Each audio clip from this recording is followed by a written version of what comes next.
How did you get into library journalism?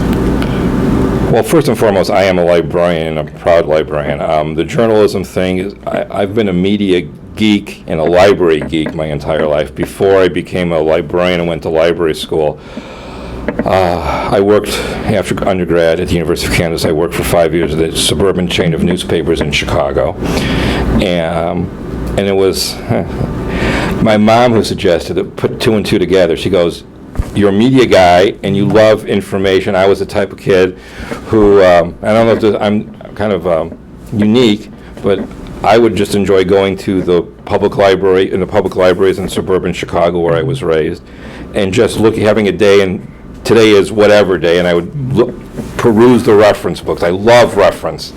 Matter of fact, there were times when, if the library would be closed on Sunday, I would come in on Saturday and say, "Can I borrow some of the reference books and take them home?" So I've always been a fact junkie. And so that goes along with the media. And my mom actually was the person who put two and two together. This is about 1993. So when the internet was still in its pre-web, it was still in the Gopher days.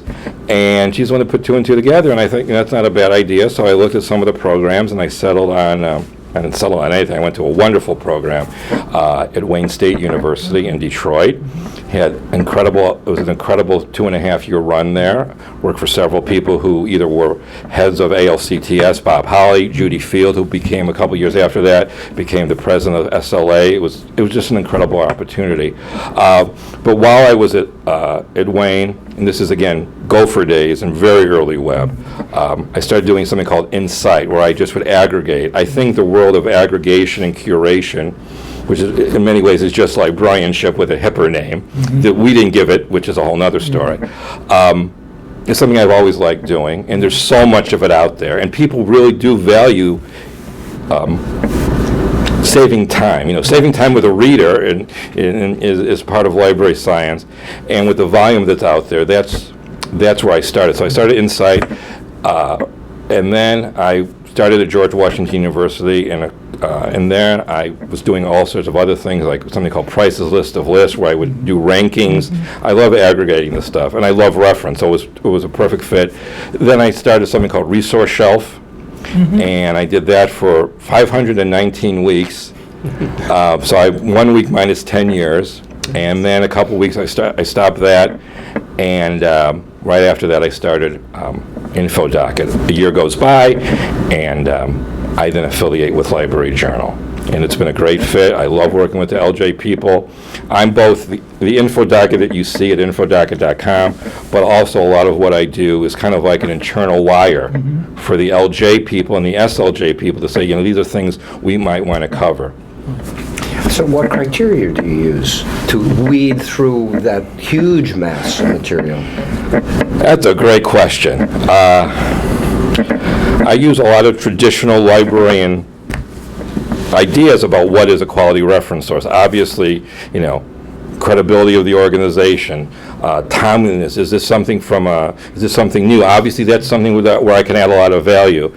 There's so much information out there, and in many cases, why I'm not nearly as obsessive about being the first, because unless you have an exclusive, and even then you might get beat, I like to say I'm early in the cycle. But there's a lot of value in being early. So it's credibility of the organization. What else have they done? I've been doing this for so long, those are some of the things. But it would be the same types of things I would use if I was buying a reference book or buying a fee-based service. Who's doing it? What is their reputation for doing it? That type of thing. Related to that, and this subject has come up often among my colleagues, is how do you manage your time? How can a person have a life and also do a credible job? Well, this has become my vocation, has become my advocate, or vice versa. Advocates become vocation. But it's a great question. I remember years ago, people would, the title of a presentation, somebody that I did, somebody named it was, "When Does Gary Price Sleep?" Well, first of all, a major change in my life happened 3 years ago, where I became a dad. So that has become a huge priority for me. But also, the tools are out there that, and this I really think that these tools, and the library becoming the provider of these tools and teaching people how to use them, there are so many different alerting services and alerting tools, and you can start to know where to look. And that's how I've been able to really get a lot out there and save time. But the other thing I've done, I've learned also that sometimes less is more. If you go back to some of those early resource shelf posts, you will see that I was posting 15, 20, 30 items a day. I've learned, people often seem, and they still seem to some degree, intimidated by InfoDocket. When I was doing triple what I do now, usually about 8 to 10, I learned that less is more. And if so my job is to find the stuff, discovery, and then make an editorial decision, because for every item I post, there probably could be 15 more good ones that I don't post. So one of the things people often ask me is, why aren't you commenting more? This is the social web. InfoDocket was never been about that for me. The idea is to show my work, comment occasionally on certain issues, but people don't have the time to be reading my comment on everything, and also making instant comments about something is something that I worry about doing, because sometimes you have to let things set in, and see where it goes that way. But always making instant decisions and then sharing them with the world is really not what I'm all about. You spoke... Or what InfoDocket is about. And you also, as I recollect, you also use spiders and robots to post... I have a couple of tools, which I will be happy to show you at some point, at any point. But yeah, I have alert services, and then also, obviously, if you do this for a while, the media people with some of the companies that we all know, they get to you. So they give you a heads up that, tomorrow we're going to be releasing this. So that's that. But, when I do InfoDocket, while I do share a lot of news, really the things that give me the most pleasure, what I enjoy the most, are the new resources. So many of these, just this week, there was a new incredible database from my hometown of Chicago, where all many of the universities, Chicago Historical Society built an aggregated database of all this historical material. Harvard released a new humanities-related open web database this week. That really is what gives me the most pleasure. And then also the primary sources that I share. These are often difficult to find and to know about. That's what I enjoy doing the most of. Well, that's, from a collection development standpoint, I find that to be the most valuable when you reference some of these Absolutely right. digital If you want to go back before what became known as Resource Shelf, I've also learned a lot doing this, and I learned that a name is very important, but the original name of Resource Shelf was the Virtual Acquisition Shelf and News Desk. Not exactly. No, it doesn't roll off the tongue, even of my own. But it's really good to hear, because my original idea was this is a place where people who do acquisitions can come and find new resources to share locally, either in a catalog setting, which really hasn't happened, which I'm kind of disappointed about over the years, and not with Resource Shelf, but we don't put enough focus on a lot of these incredible open web resources that we should be. But also, that sharing the resources saves people like you and others time, because there's too much out there. It just grows exponentially every day. This morning, you talked about privacy issues, and you started talking about technologies that are readily available, that libraries and publishers can use, that inadvertently can abuse a person's privacy. Can you talk a little bit more about those types of things? Well, it goes along with, I wouldn't say that. I think the biggest issue of what I talked about this morning is that we all need to be more aware of what's going on. The types of tools is just, for example, are you using, is the data being sent over the internet encrypted? That's what, and I did a live demonstration showing all of the ones and zeros being transmitted over the internet. And it's very possible without it being encrypted, that you can actually, while you're not going to find the holy grail, one particular piece of data is going to give you everything. We all know that there are technologies out there that make it very easy to bring all these disparate data points together and identify the person. So that's what's going on. And my whole point is, while standards and best practices are absolutely important, and there are a lot of people doing that work, perhaps the easiest place and the most important place to begin is first awareness of ourselves as information professionals, professionals, librarians, and then sharing that information with our users. In this post-Snowden area, and I think one of the most important things for me that I said today was, this is, even if you put all the reasons why from a librarian, a traditional library standpoint, ethical reasons, to me this is a huge marketing opportunity for libraries to show themselves being relevant, timely, and imparting information that I think a lot of people want. The other thing that I've learned over talking about privacy is one of my pet issues over the last 5 years is that, and I said this morning, that everybody's got a different level of comfort with what's going on.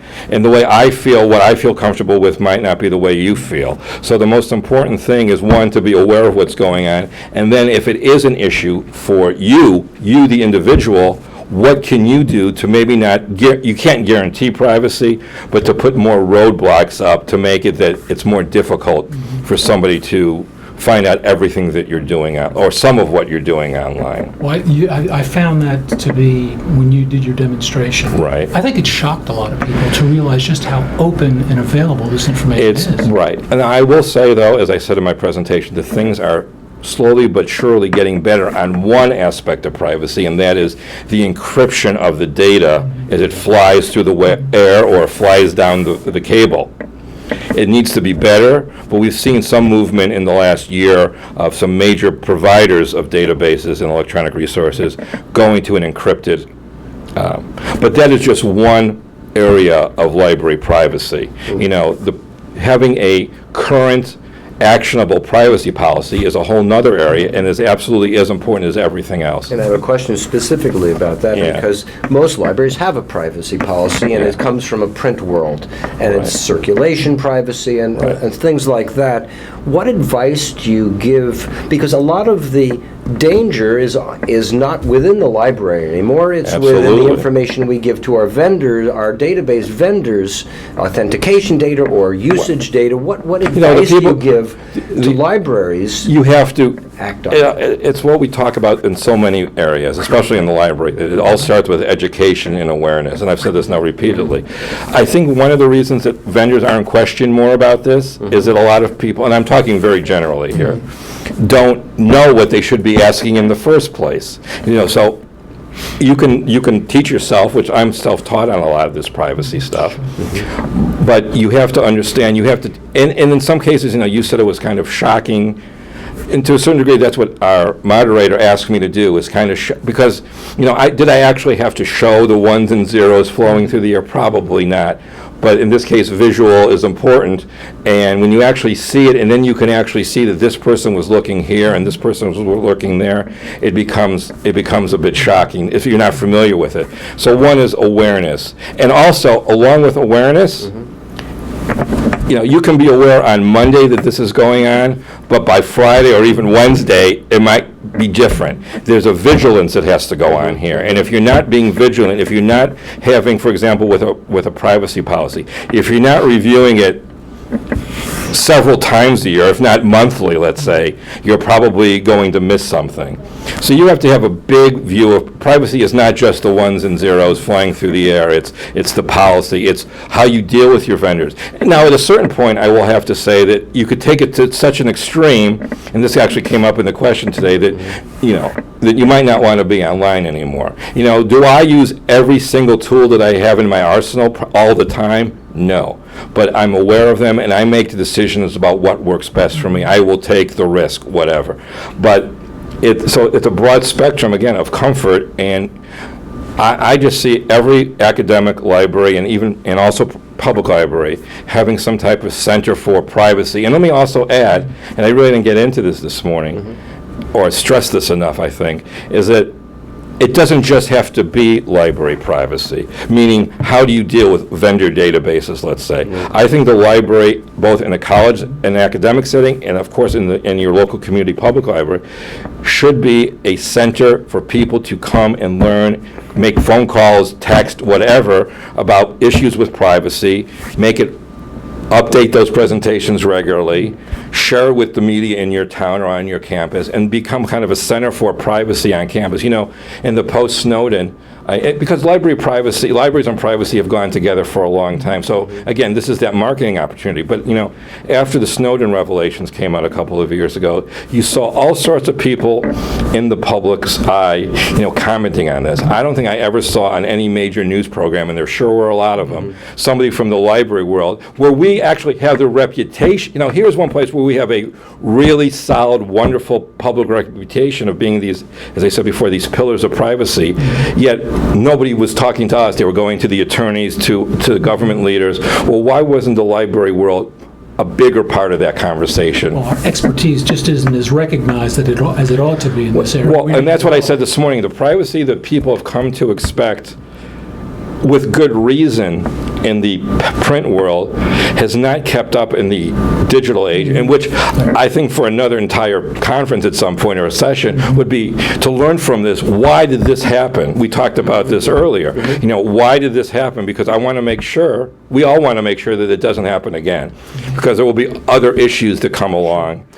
Institutions are, especially in the digital realm, are really ramping up their privacy because they're mandated by law. They have parents' financial records, and they're working very hard at that, but I don't see much. Well, it's also, I think there's also a national thing that was also brought up by a speaker today, and having just returned from Northern Europe and talking to librarians there, when I show them something as simple as whitepages.com, a very well-known online telephone directory, but then that I actually delved into the record, and they not only saw my name, phone number, but a regular telephone directory here in the U.S. includes cities where I've previously lived. In my case, they were correct. It includes a guess at my age, correct. It included relatives, including my wife, with her maiden name. And this is all with a simple telephone directory. I've said for years that I think privacy in this country has been blown for a long time, or what I would call privacy. I think a lot of people, especially like media librarians, have understood this. When you inevitably see a tragedy on TV, for example, and they would interview somebody a neighbor saying, "Oh, he was such a good boy." This data has always been out there, but for specific users. Now it's become basically a public tool. And when I show these people in Europe that if you know a specialty database, you could find out, if you knew my address, which you got from White Pages, you could go on to another database and find out how much I paid for my house, who my mortgage was with, get a plot of my property. It's different over there because, as I said this morning, you go to just about any website in Europe, and there's a pop-up, a disclaimer that comes up saying that we're using something as simple as cookies. Why hasn't that been thought about, at least in the library world? To some degree, I wonder if we just buried our heads in the sand, and as we were talking about before, we've been so excited about having the access to the data, we didn't think about but that's something that if we didn't do it before, we should be doing it now. And part of our role in academic institutions is to educate our users, our students. Yeah. And many people, my daughter, who's a millennial included, they don't really care about privacy. They assume that there is no privacy. I've heard the same thing, and I believe you. The question is, my question would be, don't they care about it? Do they care about it? Will they care about it if and when there is some type of privacy breach that affects them personally? And I think the answer is yes, because that's the same. We would rather have the access and not worry about the consequences. Right. So what do you recommend then? Well, one simple thing to make sure, or to help, I can't guarantee anything, but one simple thing that somebody should be doing when they're working in any situation is be using a virtual private network. That adds another layer of encryption to the data. Of course, even if a web page is using HTTPS, there might be calls from that web page to other web pages, let's say to an image on another site that is not encrypted. And then there's something called a referrer, and then now the person seeing the referrer can see the page you're coming from. But a VPN is one wonderful thing. In terms of tracking, there are any number of tools out there to cancel the tracking or allow you to pick and choose which tracking beacons or cookies or tracking scripts you want. And these companies, these tracking companies are coming online like wildfire. Some of them, there's one tool out there called Ghostery. Now, Ghostery makes their money by telling commercial entities who is blocking them. But there's Ghostery, and Ghostery also is very useful. Even if you don't use it, they have each company that's included in their blocking database, they have a profile page with a direct link, if there is one, to the privacy policy. But these companies come and go, and you can choose to block some of them, block all of them, pick and choose the ones you want. And just this week, the latest version of Firefox has some of that type of technology built right into it. So when you open a private window, you can actually turn off some of the tracking that's going out there. But again, this is all a personal decision. Right. And we first need to become aware of it and what the ramifications are, and then allow people to decide what works for them. Because trying to find a common ground is possible, and I'm encouraged that it's moving that way, but trying to find a common ground in our community between people who are privacy at all costs versus people who do want the data is challenging, to say the least. So while all of that's being worked out, and until there are as new privacy challenges come online, the most important thing that we can do is give ourselves the knowledge of what's going on and then share that with others. There are tools out there that libraries can use to ensure that the data that's out there, that when somebody's searching their discovery system, that data is protected. Well, I mean, I've never heard of this being implemented. That doesn't mean it's not. But for example, running the library data through a VPN, that's one thing you could consider doing. But there are, in some cases, turning off the tracking, even with something like the new Firefox browser edition, makes the page not viewable. There's so many different variations on this theme. Trying to talk generally is very, very difficult and often frustrating. So we've been talking now about encryption, protecting the stream, but I would think that libraries should be working with the database providers. Absolutely. Because on one hand, it's nice that Amazon says to me, oh, if you're interested in this book, you'll be interested in those books. Right. But with our database providers, I would think we could either ask them to turn that kind of saving that user behavior off. I wonder, well, at a policy level, not a technical level. That's one. I know. I never thought of that, but yes, you could technically ask. Now, whether or not they would do it is another thing. But I know that. But again, it's this issue too. In some situations, the user is going to be physically in the library, so you're on the university network. And also, I would say there needs to be some work between the library if you don't run your own IT service. If the IT comes from one part of campus and the library has their own service, you really need to be talking to them as well. But there are things you can do. The question is, are people going to actually implement them and implement them correctly? Because if they're not implemented correctly, they can cause more problems than not implementing them at all. And also, even though you might have the service, is everybody on board with whatever this tool that you're using works? Because you don't want to say, if everybody's not on board with it and understand how it works and that type of thing, you're going to run into all sorts of problems. But again, but you absolutely have to talk to your vendors. I'm happy to say, though, that as I mentioned this morning, that over the past year, 6 months to a year, I am starting to see more movement from the vendors trying to realize that a completely encrypted conversation online or a completely encrypted session online is important. Often it's been that when you put in your library card number or your name, that is encrypted. My point is talking about all the other stuff. And, we all know stories about situations of when the government and others would come crawling for the user data. And librarians have a history of really going to bat for the user. Again, do we have these policies in place in the academic world? Do our vendors have these policies in place if the government comes crawling or another organization comes crawling? I'd like to see more of that going on. Broadening the discussion a little bit, you mentioned some of the other speakers on the panel. Right. As you were listening, what'd you learn? Did you learn anything new, or were there major takeaways that you we talked about the Google situation in Europe. and the right to be forgotten. I first of all find it interesting that Google was named in the situation. That doesn't mean, and I haven't seen nearly as much talk about how other search engines are removing it, how frequently they're removing it. I think while I'm not a big fan of removing it. But let's say that if that ever came to be in the United States, I also said it this morning that it's a cat and mouse game. After somebody removes it, somebody else is going to put it back online. And by the way, there's a story a couple of years ago when during the basketball season, when Jeremy Lin, the basketball player for the Knicks at that point, during Lin's sanity, somebody at ESPN posted an awful headline about him. It was taken down in a few minutes, but in the time that was online, somebody captured it. So trying to say that something is permanently removed from the internet is really very challenging. And unless you have the resources, Google does and others do, to actually, just because it's out of Google doesn't mean it's not available somewhere. And somebody else brought up the Wayback Machine. Are they getting rid of it? And now the Wayback Machine, one of my favorite tips to give people about the Wayback Machine, which I think is one of the most important resources we've had in the internet age.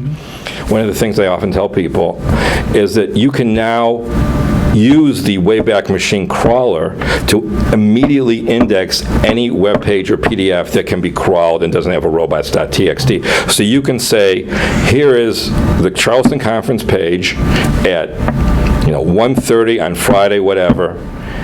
Go out and crawl it now, and in 10 seconds bring back a URL to this particular saved version. So anybody can save anything now using Wayback, and it's just a wonderful tool. So it's very easy to save, whether it be on a service like that. You can copy and paste. You can copy pages to Zotero, to services like Zotero, Mendeley, Evernote.